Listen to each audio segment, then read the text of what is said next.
Hero. What we're going to talk about today, the lessons we've learned when doing phishing simulation. In order to be extremely successful, I just did walked in my own projector, sorry. In order to be extremely successful, which I think we have been extremely successful at Cardinal Health. Did I hit that again? I didn't mean to do that. Which way am I going? All right. You need to make sure, first of all, that you are answering the correct questions. If you're not telling your bosses what they actually want to know, you will not be successful. Don't mind that dinging noise, that's just keeping me on track. You need to make sure you're notifying the right people and testing the right people. Notification is a really easy thing to work out in the beginning, but if you forget to do that, then you could end up looking really clumsy in the process of doing your simulations. Testing the correct people, we're going to talk a lot about that. You need to make sure you write efficient education. Now, there's good and bad ways to write any educational document. There's also going to be a layer of what works in your company, what your own sort of internal communications look like, how your people act, how your people read things. It's going to vary a little bit depending on the business you do. Most of our time today will be spent talking about making the best fish. Fundamentally, you want people to fail your phishing tests to a certain extent because that's how they get trained. So we're going to talk about how to make a test that a good number of people will sort of believe in enough to take that step, click that button, which gets them to the training step. And that's what makes you a success. I'll wrap it all up with one slide of short things to remember and my email address because I really would like anyone who's interested in starting a program and wants to hear more to feel free and reach out to me. So let's talk about answering the correct questions. There are two questions, and they usually would look green. They're a little washed out. Boxes on the screen here. We're going to start at the bottom of this slide. What we're doing in terms of simulation testing with people is pretty new. So my bosses want to know, are people actually remembering what they learned this way? Which is a fancy and polite way of asking, does that weird little thing you're doing actually work? Surprising people with a fake phishing email, when they click on something, boom, there's education. It's quite unlike almost anything else we do. Can you think of anything else we do in the course of a normal business workday that involves trying to trick someone for a good purpose? Someone in your company. Pardon? Funding. Okay, yes, so going for funding, somewhat like that. I've been told that fire drills are like this. Kind of. Although they generally don't go as far. You hear the bell, but sometimes you're told in advance that there's going to be a fire drill tomorrow, particularly in the winter, so you can make sure you're hanging onto your coat. And very rarely do we encourage people to think, when they hear that bell, is this a test, or should I go to the door?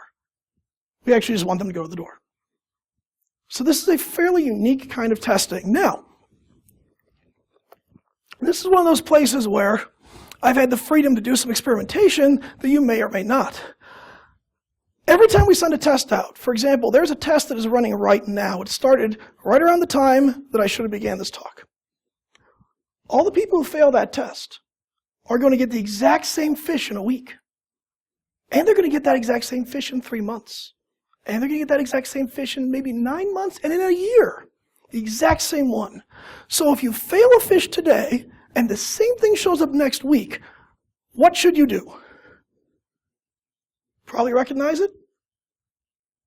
Most people do. In fact, 1 week later, 98% of the people who failed a fish and were trained still remember the lesson enough not to fail that exact one again. 3 months later, it only falls by a couple percentage points. And 9 months and a year later, 90% of the people that were trained will not fail that test again. And by this, we can show that this whole tricking somebody approach actually does work. People are remembering this lesson. Now, you may or may not want to repeat all of your fishes that way. Every single test I send out, the folks who fail it and were trained get the same test a week later. So I can continually prove that 1 week number stays actually a little bit above 98%. Or you can accept some of the other studies done at research institutions. Aaron from PhishMe gave me a nice little slide once that had some percentages on how well people retain things they learned based on the method by which they're taught. And somebody just speaking to you like today falls in the 5% range. So 1 in 20 of you will retain anything over time that I'm talking about. Things where you catch someone in the act of making a mistake and retrain them right then are in the 90% range. We are in the 90% range. So I'm pretty happy about that. This is what we expect. In fact, it's better than what we expect. Let's talk about the top of the slide. Is the problem getting smaller? This is the key question that my bosses always ask. And I suggest that your bosses would ask if they've thought of it yet. And if they haven't thought of it yet, you can lead them to this. This is the question that justifies why we are even spending money doing this. It's got to be making things better, somehow. So, we can show, with some of the data I have, that the problem is getting smaller. Now, what is the problem that phishing simulation tries to address? I heard stupid people, and I agree. And I heard people clicking on things that they shouldn't, probably. I heard that, and I agree. So that's a problem. And is it getting smaller? Let's take a look at the details behind that pie chart. Okay. Talking about different tests, not just repeating the same one, but different tests people get. We sent out a succession of tests over some time.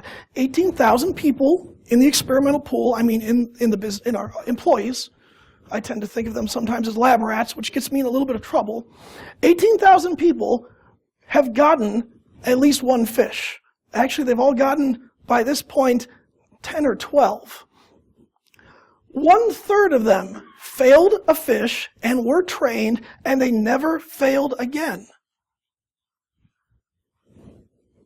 2,300 of them failed that first one, and then the next one came along, which was totally different, and they failed that, and they were trained, and they never failed any of the other ones again.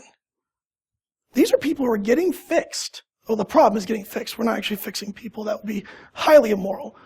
The number falls much further for folks who are tested, failed, and instantly trained 3 times and never fail again. And again, it falls for 4. And then sometime around the 5 test point is where I drew a line and said, I can't fit any more numbers in this slide.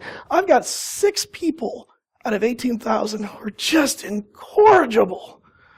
They're not learning anything. What do we do with those 6 people? I heard a bunch of answers. I'm going to say fire them. If I can't fire them, then maybe this is a time when I look more specifically at their job roles and what they do, what they have to do, and I wonder, are these people who should be in that role? For example, anyone who has access to high-value assets, whether it's cash, product, or information, should probably not be one of these people who aren't learning not to click on everything they're sent. And in one case, we kind of migrated somebody out of a mid-level responsibility role because they were in that list of 6. So I'm not going to tell you if your company is ready for the idea of firing people for failing tests yet. I know there are a couple of customers of the major phishing software vendors who do that. I know a couple people in this city who are actively recommending people who fail X number of tests to HR for disciplinary action. So I'm curious to see how that works out for them. Let's talk about notification. I said this one was really easy. It goes by really quick. If you're going to do phishing fire drills or simulations, you're going to generate the kind of behavior that sometimes leads up to an escalation. So you have to warn some people. My lesson here is don't warn too many people. Everyone in your company deserves a chance to get this training. And there's only a very few people who, by nature of their role, have to be excluded from it. You don't want that to be a very big group. So fundamentally, I do not want to warn the entire security operations team who's involved in escalations. I just want to tell their manager. So by the time an escalation happens, somebody picks up the phone and says, oh, I got a phish, I'm not sure what to do with this, and the security folks get involved, their manager can look over someone's shoulder and go, oh, call that off, that was a test. But in the meantime, all of the folks on that ops team have had a chance to maybe pass that test themselves. So we don't tell all the executives about every specific test. We have told the entire company we're doing testing over years, but we haven't told them, oh, you're going to get this test on this day. People you need to tell, probably your sponsor, the person who's going to get asked by other executives. Incident response management. If you're big enough, your CEO might have his own support person because they're special. In fact, our entire floor of CXOs has their own support team.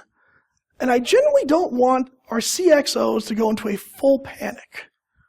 So I tell their support team, all three of them, when these tests are going to happen. If you're big enough to have somebody dedicated to criminal investigations working with law enforcement, you want one of those people to know, because you really don't want one of your tests to bring the police to your door. While that's a really good test of their response time, it's not a good use of their time, and they get a little bit picky about that. Testing the correct people. There is an inverse relationship between the size of any population and the value of the assets on average they have access to. What that means is that large groups of people generally don't have access to much. Smaller groups have access to a lot. We'll work from the bottom up. Think about your treasury people.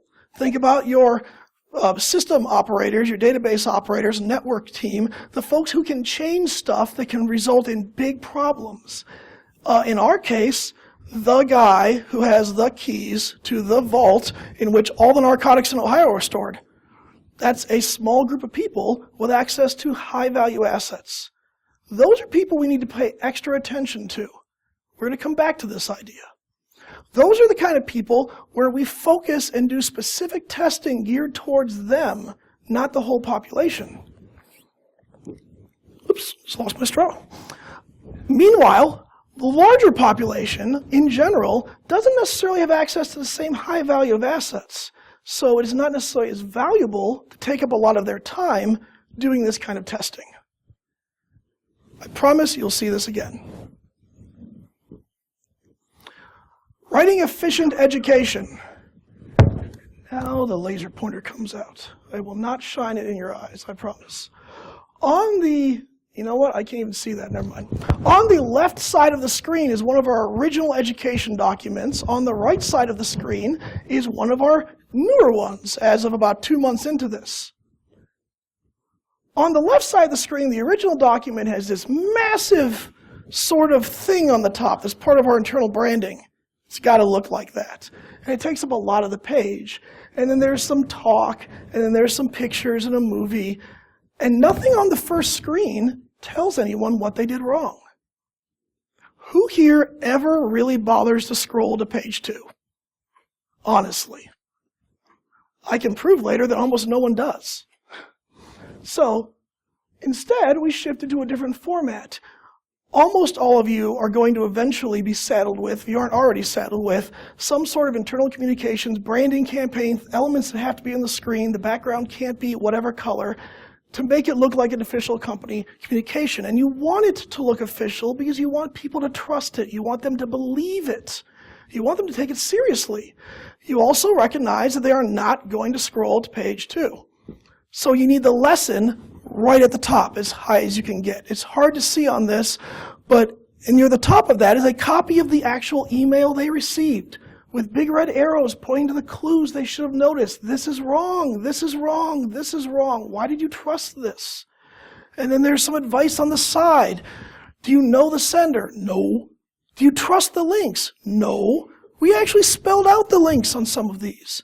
Does it have anything to do with your job? No. Then just delete it. Efficient education is going to have that message up front, the first thing they see, so they don't have to scroll to get it, because they won't. Our scores actually dropped. I don't have enough numbers to say significantly in the statistical sense, but our scores actually dropped on people failing the same test again when we shifted to more efficient education. I'm afraid I can't actually prove that one, but I feel pretty confident in saying it. Let's take a break. So aside from actually taking a break so I can take a drink, there are some folks I want to thank before we get into the next section here. My friends, John, over at PhishMe, is actually doing very similar research to this with a much larger data pool, and I'm really excited to see what he finds, because I hope he's going to agree with me. Tamara, who has herself a brand new shiny master's in psychology, looked over a lot of the data that I'll show you later and kept me honest and said, I don't know if you can really justify that one. I don't know if you can really justify that claim. She also came up with about 40 other variables that I hadn't thought about yet, which will just make the next version of this even more interesting. Mark Tamalo, my old boss. If not for his level of trust in me and sometimes abject neglect, I would not have had the freedom to do all of this experimentation, which otherwise might not have been cost effective. Carrie Shlenka Gordon, who I don't think made it today, brilliant mind in the risk field, asked a lot of interesting questions for things I never considered that made this presentation better. Now, let's talk about writing good fishes. Does anyone know what Paul eggs is? There are no pre-Vatican Catholics in the room? Okay. Paul eggs is the oldest behavioral model in existence. We know what works to get people to fall for stuff. Pride, avarice, wrath, lust, envy. Help. Gluttony. I always say greed instead of gluttony there. And sloth. These are things that people are kind of subject to. They fall for this. These are weaknesses humans have. So for the remainder of this presentation, we're going to look at some fishes, some that worked really well, and some that didn't work so well. And I've been trying to force fit the results to a behavioral model. Now, when I say worked, I mean lots of people fell for it. It was successful at flipping that little switch in their head that made them go, oh yeah, I want to click that.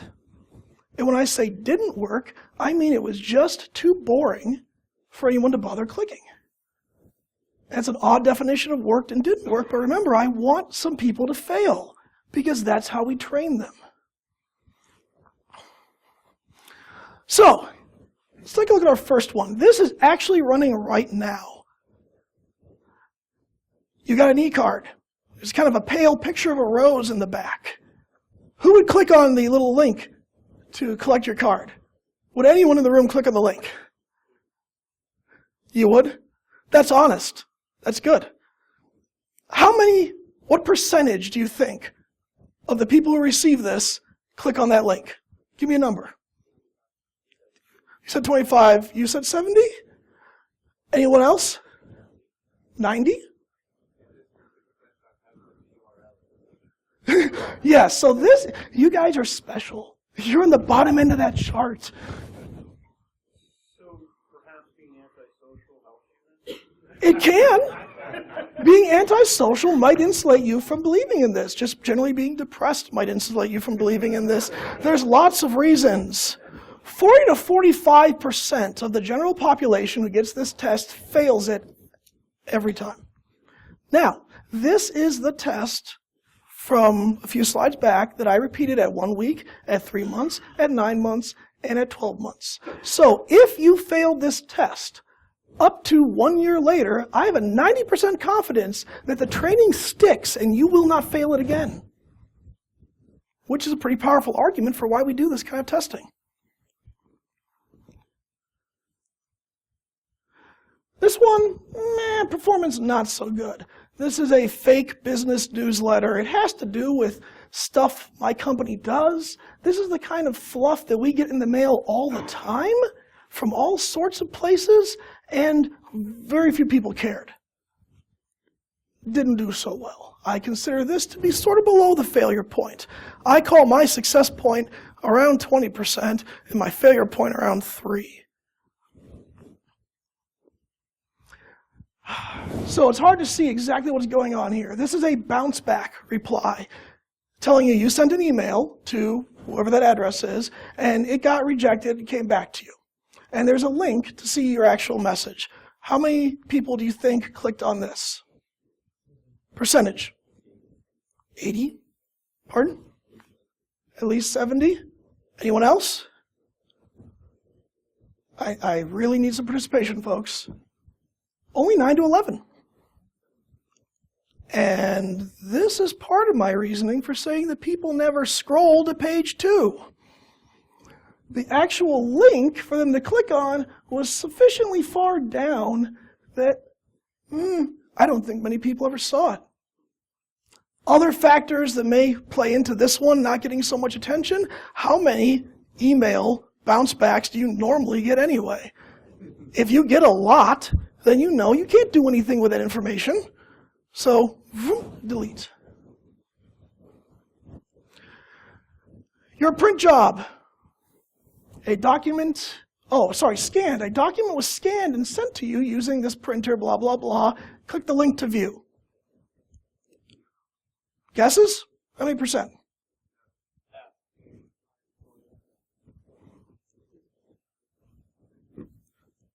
One of our more successful, 30 to 32. People are clicking on this. This confuses some of the folks I know who do phishing, but approach it from phishing simulation, approach it from a very technical sense, and they get all geeked up about all the possibilities and how complicated they can make the message and how many steps it can have, when in reality, something really simple is something people fall for, typically. Also, that link is way up in the top of the screen, so they see it, they don't have to scroll anywhere.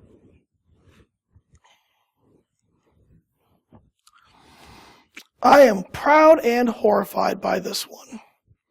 Michael A. Morabito, this message from the tax department, messaging center to all of your employee email users, blah, blah, blah, incorrect W-2s, click here.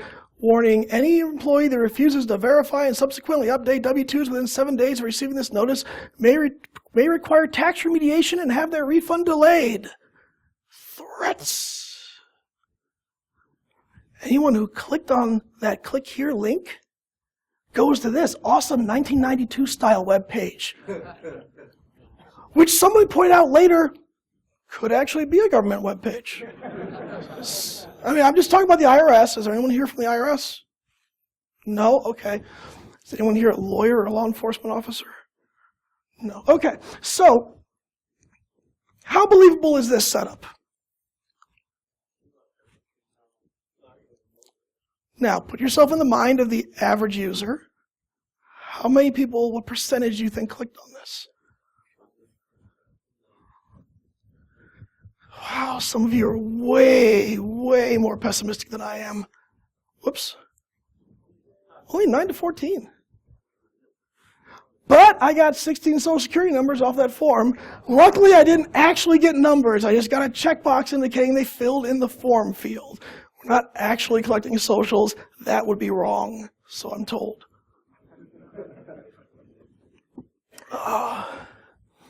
So, what do we have next?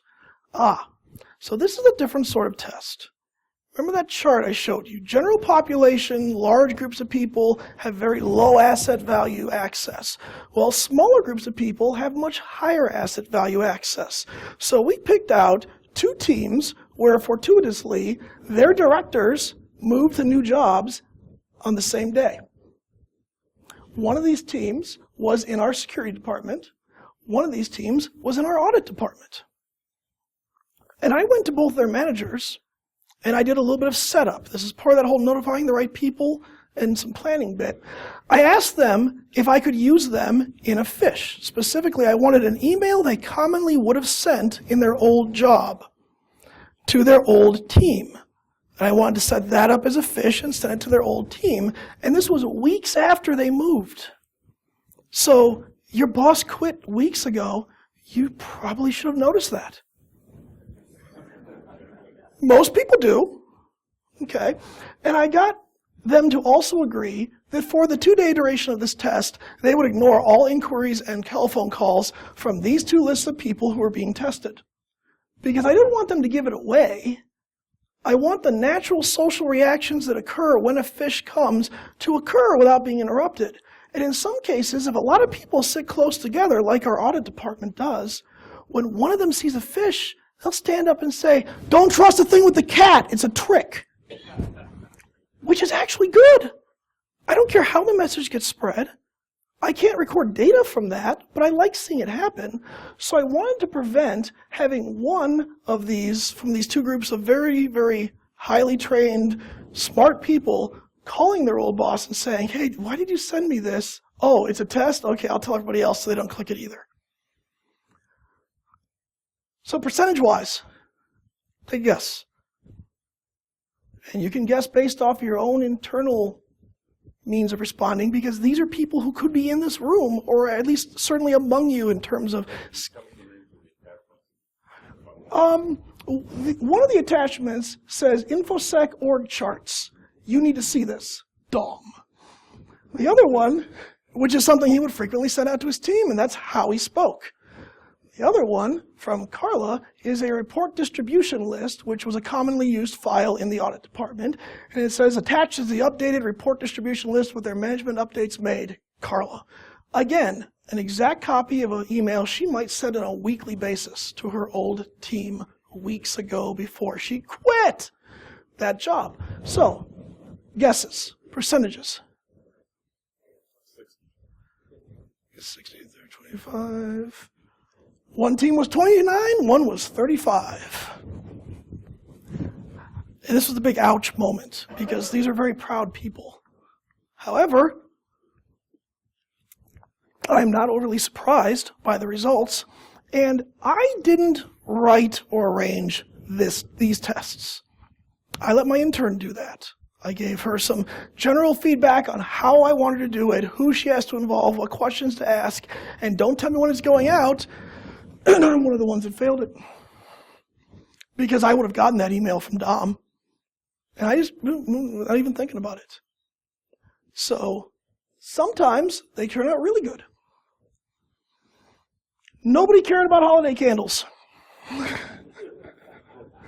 Is that really a surprise? Not hardly. Right after the opening of the insurance brokerages, whatever they called those things, last year, we sent out the Affordable Health Care notice and a link to a page where they could sign up to find out if they were covered or if they could be covered under the new laws, blah, blah, blah. No one cared. Now, why did no one care about this when it's been huge in the news for so long? Because they already have insurance. Think about your audience.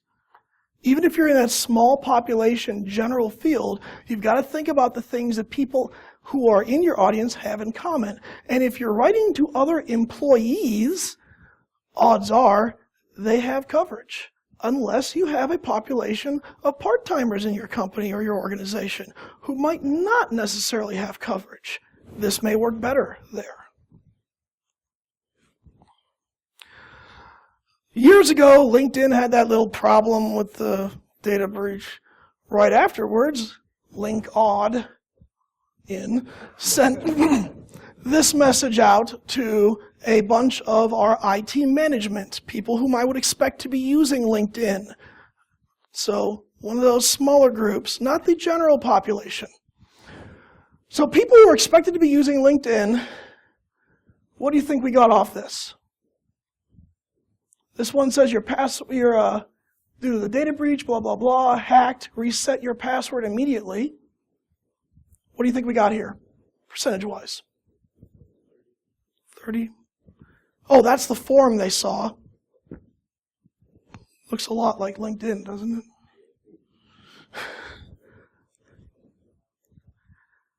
11 to 28%. Now, question.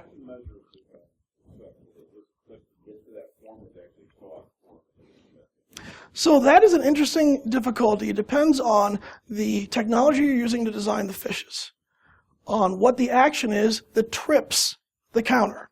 So in this case, the counter is only tripped by people who filled in the form. They had to take 2 steps. So you do need to, good point, you do need to pay attention to where you're actually measuring success. And to be honest, I'm not a huge fan of these 2-stage tests because there's an intermediate step that's just as bad. If you click on the link, that's the first mistake, and that first mistake can be fatal. You don't actually have to give them any information for that first mistake to be fatal. So I don't do many of these 2-stage tests anymore. It's too difficult to actually focus on what the success criteria is. Now, this test ran 4 times over the course of, I think, 6 months to different small groups. What went wrong? Someone forwarded it to LinkedIn and said, hey, someone's trying to phish us based on you guys. And then LinkedIn made a few phone calls, and I ended up talking to a few lawyers, and they said, oh, have you actually read the terms of in your SaaS software agreement for the software you're using? It says don't infringe anyone's intellectual property. Okay, we won't do that one again. Sometimes we will pull real phishes that people report in. Someone received this one. This one says, file has been downloaded to Dropbox service Google Incorporated. Now, all those little circles are extra spaces in the middle of words. This is an actual phish someone got. And I feel pretty good that only 3% of our employees who received the test, the simulation phish, actually fell for this one. But there's not much on here that would trigger someone to fall for it. This message is from the IT security team, blah, blah, blah. Inactive account will be deleted unless you confirm your email address. Click here. And the form. What percentage fell for this? Now, keep in mind, this looks nothing like any of our corporate emails. Anything that IT sends out uses that branding you saw in some of our education documents. Everything is made to look fairly professional. We don't even call ourselves Central Technology. This looks wrong in so many ways. Percentages?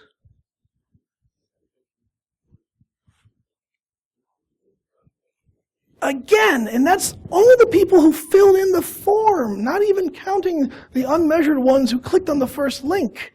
This, to me, is a fairly successful message. There's things in this message that made it work well. All right, free backyard barbecue. Sign up for their customer list. Not many people cared, a little more than usual. It did go out right before lunch every time. That could have made it a little more exciting. However, the motto for this place is John's Backyard Barbecue. Even when it's bad, it's pretty good. As was the person who wrote this one, not me. Your contact has shared a folder with you. No one cares. But, interestingly enough, almost all of the people in that 4% who clicked on this were coming from an Android or iPhone platform. So what did they just click on without thinking too carefully? Probably the link that says, get our app. Because get our app is a deeply embedded, boom, I'm going to click on that because it's an app and it's free, and people still remember having to pay for software, so free stuff, they want it. Change your password. Again, not many people fell for it. Almost all of them, and this really gets me, almost all of them were from a mobile device platform, and yet the change your password box they're looking at is from the Windows platform. Who really loves their iPhone or Android phone and doesn't know it's not Windows these days? Only 3 to 7% of the people fell for this. Delivery notification. Now, people don't read anything. People really just aren't reading. They're just clicking right in the link. And this early test of ours gives a lot of evidence for that because you can't see it, but There are lots of unfilled variable names in parentheses because I fat-fingered something and didn't make them actual variables. So people are looking at something with 4 variable mistakes in it: scenario date, scenario time, delivery location, scenario date. It even says your package is at a post office, and lines of people formed at our delivery docks in various buildings with printouts of this. And the dock managers hate me because I didn't notify them that it was a test. Are you a writer, virtual writer, or volunteer? This went out during the Pelotonia frenzy, and no one cared. And out of that 1% of the 18,000 people that received it, all of them lived in Columbus. We're a global company, and no one's heard of the Pelotonia outside of Columbus. That made it not a very good choice. Invoice for t-shirts you ordered. Lots of people clicked on that. Now, last one I'm going to show you. My career suicide attempt. 2 years ago, our CISO talked about retirement, and then a few months later, he left. So I said to him, Steve, do you mind if I use you to try and phish all the executives in our company, CEO and the next 100 people down? So fairly high-ranking folks and their admins. Why they're admins? Because their admins frequently act as them, answering their email for them, clicking buttons in SAP for them. So we sent an email from Steve, who agreed to ignore his phone for 3 days, saying, hey, I'm quitting. And his buddy replies back, we'll give him my resume. And he forwards it on to our CEO, our CFO, our CLO, our other COs, all the SVPs. No one fell for it. I was really happy about that. Not only did no one fall for it, 50% of them escalated a security incident. I was really happy about that. So I have hundreds more of these that I didn't bring today. A lot of it feeds into what I try to do next. So I tried to figure out how we can map out any relationship between the tests that were sent and the world's oldest 1,300-year-old behavioral model. I wanted to be able to say that really tough tests always are based around avarice, and it didn't really work. And this is where Tamara said, yeah, there's no justification for that square or that square. So I started thinking, I've got to change my axes. There's another way to express this. Remember when we talked about this? So what if instead of measuring the complexity of the test, which I'm convinced has very little to do with its success, let's look at the populations they were sent to. Were we sending things to broad populations or specific ones? And we got a little better, general audience versus narrow audience. We got a little cleaner mapping, but at this point, I really had to question, am I using the right behavioral model? So instead of pride, avarice, and so forth, let's talk about Maslow. Anyone heard of Maslow's needs? It's a nice little triangle at the base. There are some very fundamental things people worry about. They're on the left. Food, water, shelter, sleep, and sex. Security, order, stability, employment. If you threaten these things, or if you make offers to these things, family, friendship, intimacy, if you are offering to bolster these, or if you are threatening these, people react really fast. These also were the tests that worked better than others across a wide range of people, the larger audiences, because they don't have to be very specific. These are deeply embedded, easily accessible emotional triggers in just about everybody.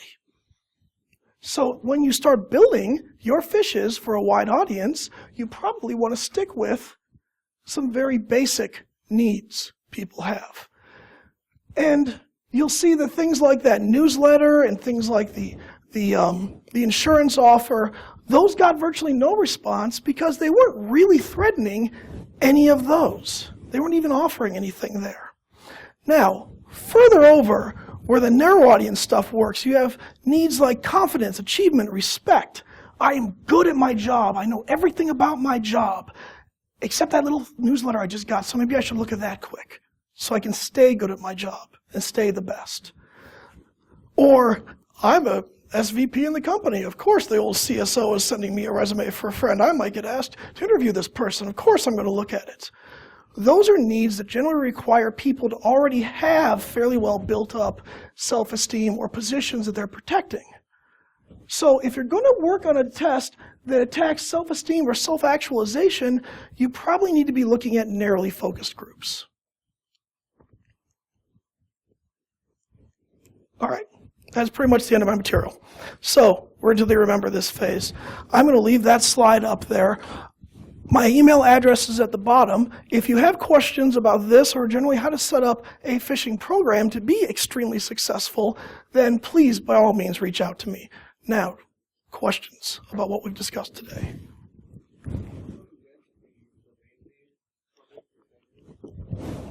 Depending on the technology you're using to do, you could. I'm using PhishMe. I am not paid to say that. That software includes a variety of domain names that I can use well over the couple dozen I've bothered to scroll down the list. If you are building this out of open source utilities, you may need to.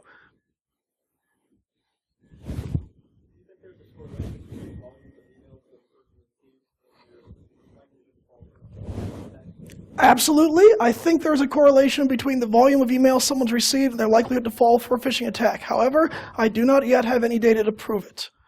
But if you get boatloads of email every day, you just have to quickly go through them, then you're likely not really scrolling very far, and I suspect that you're more likely to click a button. However, other colleagues have argued that if you're getting 500 emails a day, you're probably not reading any of them. You're just deleting anything that doesn't immediately grab your attention, which means you need a better test to catch that person. Okay, you had a question.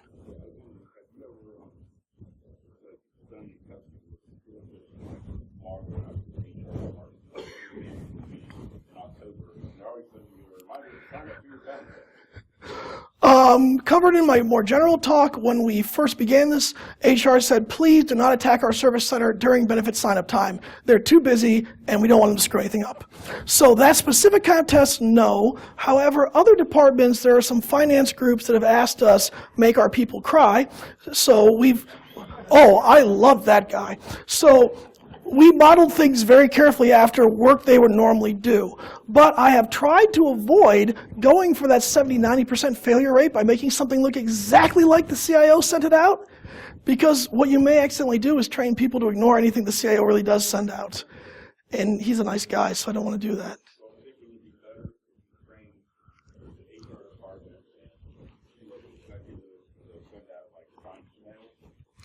It might be better to train them to send out better emails. However, I'm being very realistic.